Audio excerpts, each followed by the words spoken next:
Hi friends, இன்றைக்கி நம்ம என்ன பார்க்க போகிறோம்னு பார்த்தீங்கன்னா கொள்ளு சட்னி தான் அரைக்க போகிறோம். அதுக்கு நான் கொஞ்சம் கொள்ளு எடுத்து வச்சுருக்கேன். இப்போ இதில் கொஞ்சம் போட்டுடலாம். அடுப்பை வச்சு வச்சுட்டி வச்சு கொள்ளு போட்டுக்கலாம். உங்களுக்கு எத்தனை பேர் இருக்காங்களோ அதுக்கு தகுந்த மாதிரி நீங்கள் போட்டுக்கோங்க. நான் ஒரு 2 பேர் 3 பேர் சாப்பிட்ற அளவுக்கு போட்டிருக்கேன். இப்போ அதை நல்லா வறுத்து எடுத்துக்கலாம். ஃபஸ்ட்டு கொள்ளை வறுத்துக்குங்க, அதுக்கப்புறம் மற்றதெல்லாம் நம்ம வறுத்துக்கலாம்.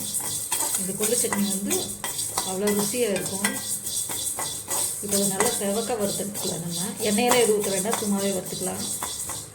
இப்போ கொள்ளு நல்லா வெடிக்க ஆரம்பிச்சிருச்சு. இப்போ நம்ம இதை எடுத்துடலாம். நல்லா வெடிக்குது பாருங்கள், எடுத்துடலாம். இப்போ கொஞ்சம் கொள்ளு எடுத்து தனியாக வச்சுட்டோம். இப்போ கொஞ்சமாக ஆயில் விட்டுக்கலாம். இதில் காரத்துக்கு தகுந்த மாதிரி வரமிளகா போட்டுக்கலாம், கொஞ்சம் கருவேப்பிலை. இதை நல்லா வறுத்துக்கலாம். கருகு விடாமல் வறுத்துக்கலாம். கொள்ளை வந்து தனியாக வறுத்தெடுத்து வச்சுருக்கோம் நம்ம. அதுக்கப்புறமா இதெல்லாம் வறுத்துக்கலாம். இப்போ வரமிளகா கருவேப்பிலை போட்டாச்சு.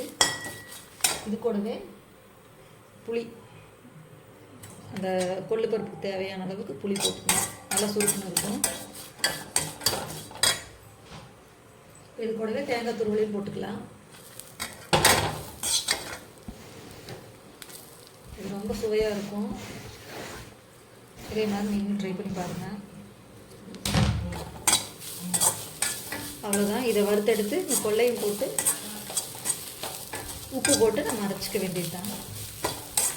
இப்போ இந்த வறுத்து வச்ச கொள்ளையும் போட்டுக்கலாம்.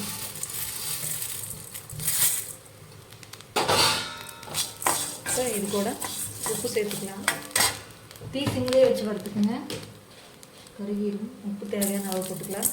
இப்போ நம்ம அரைச்சி எடுத்துகிட்டு வந்துக்கலாம். கொஞ்சம் தண்ணி விட்டு சாதத்தில் பசங்க சாப்பிட்ற மாதிரி. ஃப்ரெண்ட்ஸ், இப்போ நல்லா அரைச்சி எடுத்துகிட்டு வந்துட்டோம் கொள்ளு சட்னி. இப்போ கொள்ளு சட்னி சூப்பராக ரெடி ஆகிடுச்சு. இது வந்து சுடு சாதத்தில் வச்சு நீங்கள் சாப்பிட்டிங்கன்னா ரொம்ப சூப்பராக இருக்கும். 2 நாளைக்கு கூட வச்சு சாப்பிட்லாம், நல்லாயிருக்கும்.